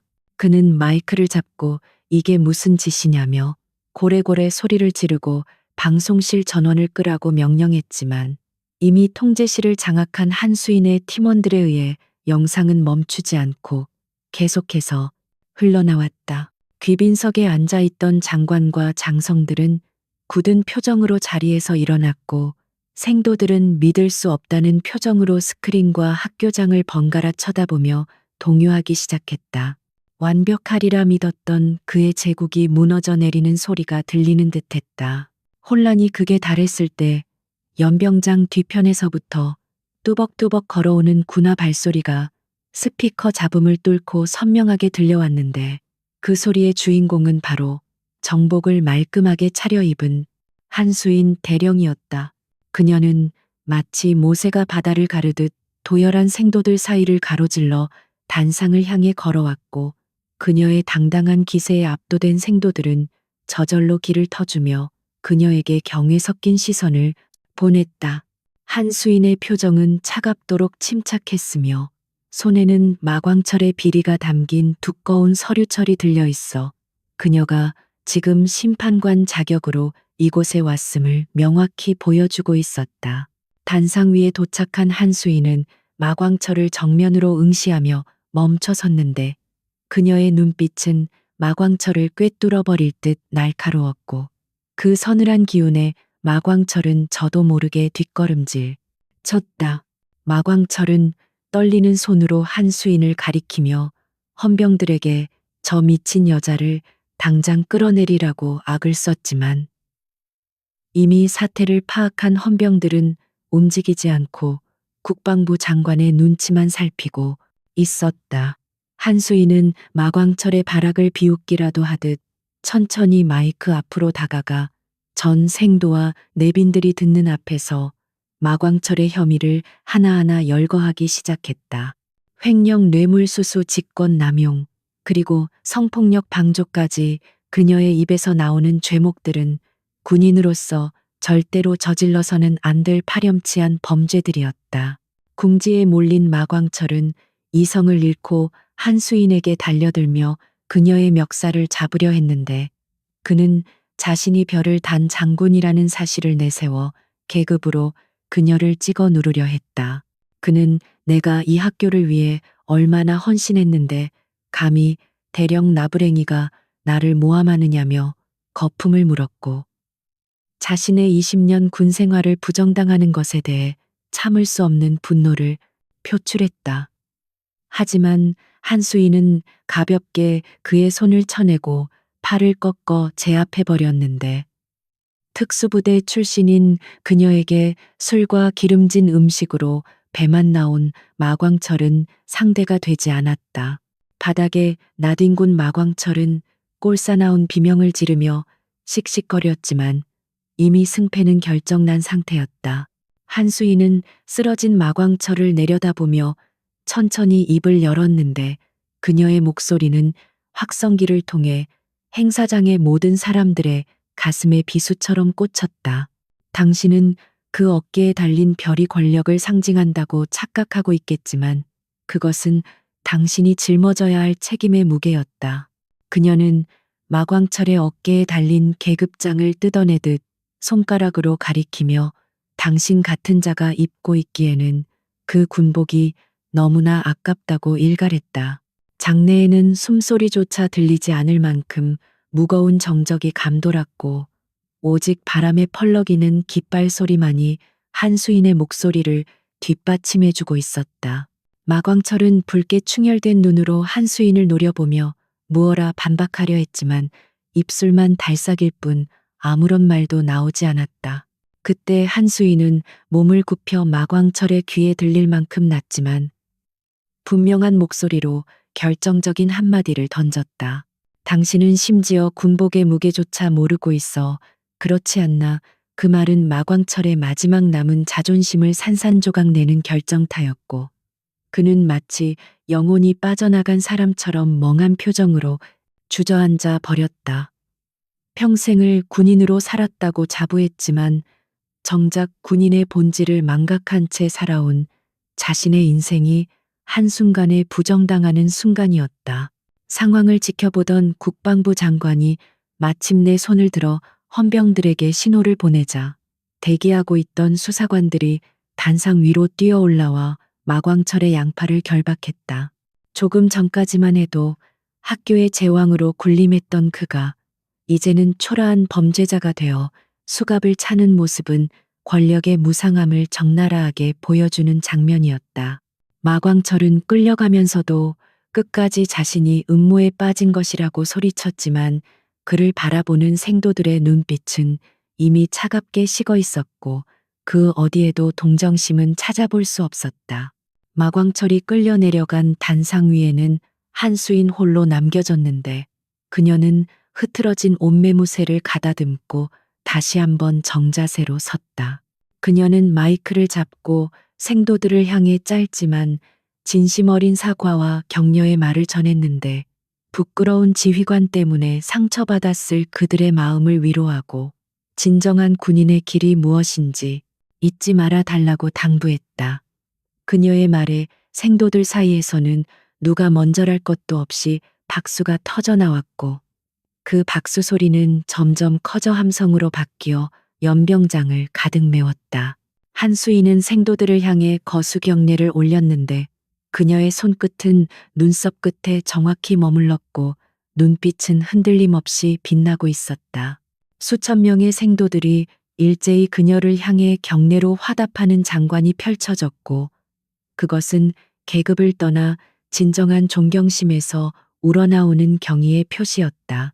뜨거운 태양 아래서 빛나는 수천 개의 경례 손짓은 부패한 과거를 청산하고 새로운 미래를 다짐하는 맹세와도 같았다. 한수인은 그 벅찬 광경을 가슴에 새기며 천천히 손을 내렸고 길고 길었던 전쟁의 끝을 알리는 바람이 그녀의 뺨을 스치고 지나갔다.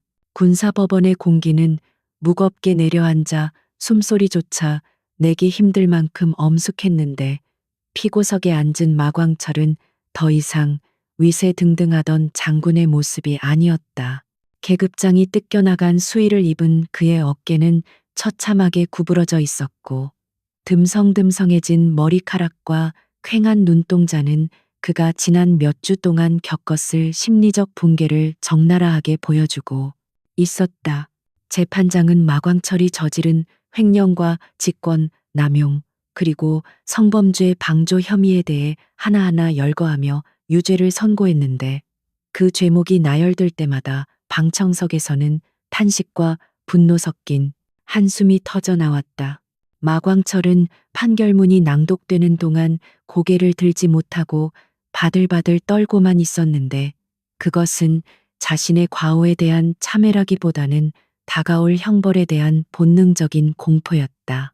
재판장이 마광철에게 징역 20년을 선고하고 불명예 전역을 명하자 그는 다리에 힘이 풀린 듯 바닥으로 주저앉으며 오열하기 시작했다. 그가 평생을 바쳐 쌓아 올렸다고 자부했던 20년의 군 생활이 아이러니하게도 20년의 징역형으로 되돌아온 순간 법정 안의 모든 사람들은 인과응보의 냉혹한 진리를 목격할 수 있었다. 한수인은 방청석 맨 뒤편에 앉아 이 모든 과정을 지켜보고 있었지만 그녀의 표정에는 승리감이나 기쁨 대신 씁쓸한 연민만이 감돌고 있었다. 한때는 국가에 충성을 맹세했을 한 군인이 권력의 맛에 취해 괴물이 되어버린 비극적인 결말은 같은 군복을 입은 그녀에게도 결코 가볍지 않은 경종을 울리고 있었기 때문이었다. 마광철이 헌병들에게 끌려나가는 뒷모습을 끝으로 재판이 마무리되자 한수인은 조용히 자리에서 일어나 법정을 빠져나왔는데 밖에는 수많은 취재진이 진을 치고 기다리고 있었다. 기자들은 이번 사건의 영웅인 한수인을 인터뷰하기 위해 마이크를 들이밀며 플래시를 터뜨렸지만 그녀는 선글라스를 쓴 채 그들의 질문에 일절 대꾸하지 않고 준비된 차량에 올랐다. 그녀에게 이번 일은 영웅담으로 포장될 성질의 것이 아니었으며 군 내부의 치부를 드러내고 동료를 심판대에 세워야 했던 고통스러운 과정이었기에 대중의 관심과 환호는 오히려 부담스럽게 느껴질 뿐이었다. 그녀는 차창 밖으로 스쳐 지나가는 서울의 풍경을 바라보며 이제 다시 학교로 돌아가 마지막 정리를 해야 할 시간임을 직감했다. 육군사관학교는 마광철의 구속 이후 빠르게 안정을 되찾아가고 있었는데 국방부에서 파견된 임시학교장은 원칙주의자로 정평이 난 인물로 부임하자마자 대대적인 개혁을 단행했다. 가장 먼저 눈에 띄게 변한 것은 생도식당의 풍경이었는데 비리의 온상이었던 대성 유통과의 계약이 즉시 파기되고 신선하고 질 좋은 식자재가 공급되기 시작했다. 점심시간에 식당을 찾은 한수인은 생도들이 김이 모락모락 나는 고깃국과 윤기 흐르는 밥을 먹으며 활짝 웃는 모습을 보고 비로소 안도의 한숨을 내쉴 수 있었다. 그들이 누려야 할 당연한 권리를 되찾아주는 데에 너무 오랜 시간이 걸렸다는 사실에 미안함을 느끼며 그녀는 구석진 자리에서 조용히 식사를 마쳤다. 여생도들에 대한 처우 또한 획기적으로 개선되었는데 더 이상 그들은 행사장의 꽃이나 고위 장교들의 시중을 드는 존재로 취급받지 않았다.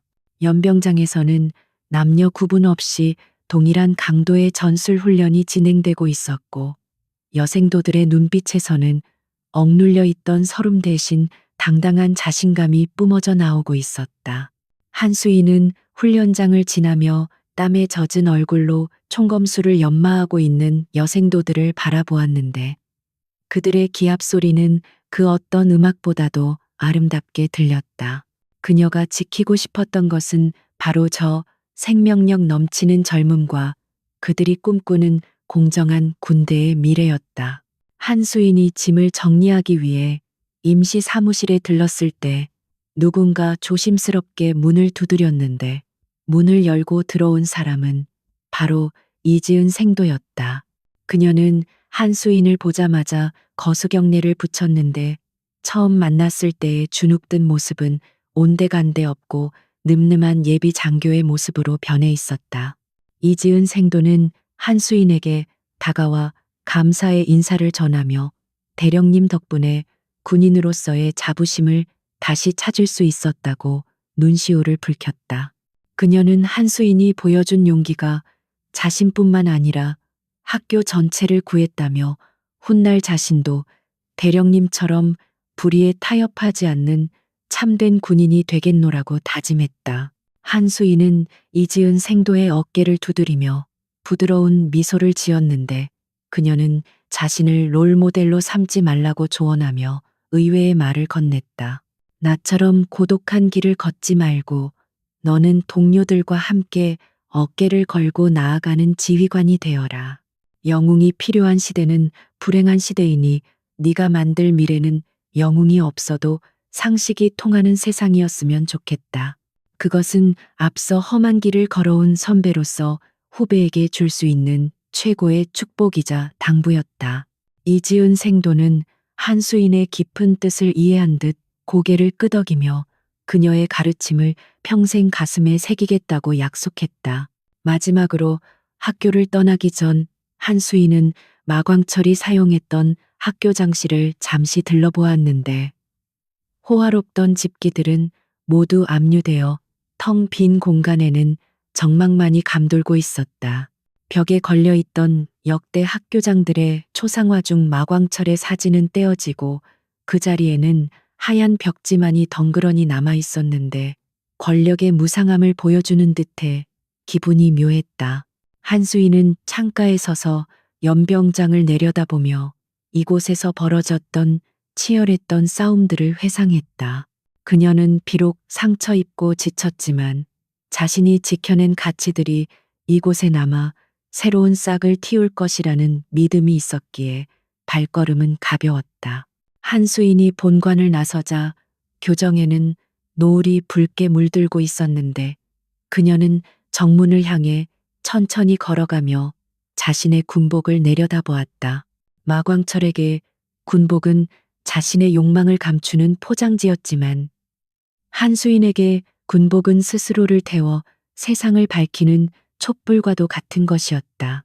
그녀는 어깨에 달린 계급장의 무게가 결코 가볍지 않다는 것을 다시 한번 실감하며 이 무게를 견딜 수 있는 자만이 진정한 평화를 이야기할 자격이 있다고 생각했다. 그녀가 정문을 통과할 때 위병소 근무자들은 그 어느 때보다 절도 있는 동작으로 경례를 올렸고 한수인은 그들에게 답례하며 육군사관학교와 작별을 고했다. 서울로 돌아가는 차 안에서 한수인은 국방부 장관으로부터 전화를 받았는데 그는 이번 공로를 인정하여 한수인을 장군으로 진급시키고 국방부 핵심 보직에 임명하겠다는 파격적인 제안을 해왔다. 하지만 한수인은 정중하게 그 제안을 거절하며 자신은 화려한 스포트라이트를 받는 자리보다는 어둠 속에서 묵묵히 임무를 수행하는 현장 요원으로 남고 싶다는 뜻을 밝혔다. 별을 다는 것은 모든 군인의 꿈이었지만 그녀에게 중요한 것은 계급의 높이가 아니라 자신이 있어야 할 곳에 있는 것이었다. 그녀는 아직 군 내부에는 제2, 제3의 마광철이 숨어 있을 것이며 그들을 찾아내기 위해서는 자신이 계속해서 날카로운 칼날로 남아 있어야 한다고 판단했다. 장관은 한수인의 고집을 꺾지 못하고 아쉬워하며 전화를 끊었고 한수인은 전화기를 내려놓으며 창밖의 야경을 바라보았다. 화려하게 빛나는 서울의 불빛들 아래에는 여전히 수많은 부정과 비리가 꿈틀대고 있을 것이며 누군가는 그것을 감시하고 바로잡아야 했다. 그녀는 자신이 선택한 이 길이 비록 외롭고 험난할지라도 결코 후회하지 않을 것이며 군복을 벗는 그날까지 자신의 신념을 굽히지 않겠다고 다짐했다. 그녀의 눈빛은 어둠 속에서도 형형하게 빛나고 있었고 그것은 세상의 모든 부조리를 태워버릴 듯 뜨겁고 강렬했다. 며칠 후 한수인은 새로운 임무를 부여받고 강원도 최전방 부대로 향하는 헬기에 몸을 실었는데 아래로 펼쳐진 험준한 산맥들은 마치 그녀가 앞으로 넘어야 할 산들처럼 거대하게 다가왔다. 헬기의 소음 속에서 그녀는 문득 안 되면 되게 하라는 특전사 시절의 구호를 떠올리며 피식 웃음을 터뜨렸다. 세상은 여전히 불공평하고 정의는 멀게만 느껴지지만 포기하지 않는 사람들이 있는 한 희망은 결코 사라지지 않을 것이다. 그녀는 헬기 문을 열고 시원한 바람을 맞으며 다시 한번 전장의 한복판으로 뛰어들 준비를 마쳤다. 이것은 끝이 아니라 또 다른 시작이었고 한수인의 전쟁은 아직 끝나지 않았다. 에필로그 1년 후 육군사관학교의 졸업식장은 축제 분위기로 가득 차 있었는데 하늘 높이 던져 올린 정모들이 꽃잎처럼 흩날리며 졸업생들의 앞날을 축복하고 있었다. 단상 위에는 새로 부임한 학교장이 생도들에게 임관 사령장을 수여하고 있었고 그 중에는 소위 계급장을 달고 늠름하게 서 있는 이지은의 모습도 보였다. 그녀는 수석 졸업의 영예를 안고 대통령상을 수상하고 있었는데 그녀의 표정은 1년 전의 두려움은 찾아볼 수 없을 만큼 당당하고 자신감에 차 있었다. 그녀의 가슴에 달린 빛나는 소위 계급장은 그녀가 겪어낸 시련과 성장의 증표였으며 앞으로 그녀가 걸어갈 군인으로서의 길이 결코 순탄치만은 않겠지만 충분히 헤쳐나갈 수 있음을 보여주고 있었다. 졸업식장 뒤편의 벚나무 아래에는 선글라스를 쓴 한 여성이 조용히 이 광경을 지켜보고 있었는데 그녀는 바로 한수인 대령이었다. 그녀는 공식 초청을 받지 않았지만 이지은의 임관을 축하해주기 위해 개인적으로 이곳을 찾은 것이었다. 그녀는 멀리서 이지은이 가족들과 포옹하며 환하게 웃는 모습을 보고 흐뭇한 미소를 지었고 자신이 1년 전 이곳에 뿌린 씨앗이 건강하게 자라 결실을 맺었음을 확인하며 안도감을 느꼈다. 그녀는 이지은에게 다가가 인사를 건네고 싶었지만 오늘의 주인공은 자신이 아니라 새로운 출발을 하는 생도들이기에 그림자처럼 머물다 가기로 했다. 한수인은 주머니에서 낡은 지포 라이터를 꺼내 만지작거렸는데 그것은 과거 작전 중에 전사한 동료의 유품이자 그녀가 힘들 때마다 의지하는 부적과도 같은 물건이었다. 그녀는 라이터 뚜껑을 열었다 닫으며 맑은 금소금을 들었고 그 소리는 마치 수고했다는 동료의 속삭임처럼 들려왔다. 그녀는 하늘을 올려다보며 깊은 숨을 들이마셨고 폐부 깊숙이 들어오는 봄날의 따스한 공기에서 희망의 냄새를 맡을 수 있었다. 세상은 조금씩이지만 분명히 변하고 있었고 그 변화의 중심에 자신이 있었다는 사실만으로도 충분한 보상이 되었다. 그때 한수인의 휴대전화가 짧게 진동했는데 액정에는 코드 블랙이라는 메시지와 함께 좌표 하나가 전송되어 있었다. 그것은 방첩 사령부에서 보낸 새로운 비밀 작전 명령이었고 휴식은 끝났으니 다시 일상으로 복귀하라는 신호였다. 한수인은 메시지를 확인하고 삭제 버튼을 누르며 선글라스를 고쳐 쓰고 졸업식장을 뒤로 한 채 발걸음을 옮겼다. 그녀의 발걸음은 망설임 없이 단호했고 군화 소리는 축제 음악에 묻혀 들리지 않았지만 대지 위에는 선명한 자국을 남기고 있었다. 교문을 나서던 한수인은 문득 뒤를 돌아보았는데 정문에 새겨진 내 생명 조국을 위해라는 문구가 햇살을 받아 황금빛으로 빛나고 있었다. 그녀는 그 문구를 향해 가볍게 목례를 올리며 마음속으로 조용히 되뇌었다. 그래, 내 생명 다하는 날까지. 그녀는 검은색 세단에 올라타 시동을 걸었고 차는 흙먼지를 일으키며 도로 위를 질주해 나갔다. 멀어지는 차 뒤로 흩날리는 벚꽃잎들은 마치 그녀의 고독하지만 아름다운 여정을 배웅하는 듯했다. 마광철은 차가운 독방에 앉아 철창 너머로 들어오는 한 줌의 햇살을 바라보고 있었는데 그의 손에는 낡은 성경책이 들려 있었지만 눈은 허공을 응시하고 있었다. 밖에서 들려오는 졸업식의 희미한 팡파르 소리가 그의 귀에 닿자 그는 괴로운 듯 귀를 막으며 몸을 웅크렸다. 그 소리는 그가 잃어버린 모든 것들에 대한 잔인한 알람이었고 평생을 감옥 안에서 후회와 고통 속에 살아가야 할 그의 운명을 상기시켜주는 장송곡과도 같았다. 그는 이제야 비로소 자신이 짊어졌던 군복의 무게를 깨닫기 시작했지만 그것은 너무 늦은 깨달음이었다. 한수인의 차는 도심을 벗어나 한적한 국도로 접어들었고 라디오에서는 평화로운 클래식 음악이 흘러나오고 있었다. 그녀는 창문을 열고 불어오는 바람에 머리카락을 맡기며 잠시 군인 한수인이 아닌 인간 한수인으로서의 자유를 만끽했다. 하지만 그녀의 눈은 여전히 길끝을 응시하고 있었고 그 너머에 기다리고 있을 새로운 적들과의 싸움을 준비하고 있었다. 정의를 지키는 파수꾼의 삶은 끝나지 않는 마라톤과 같지만 그녀는 그 길을 멈추지 않을 것이다. 그것이 바로 그녀가 선택한 군복의 무게이자 살아가는 이유였기 때문이다.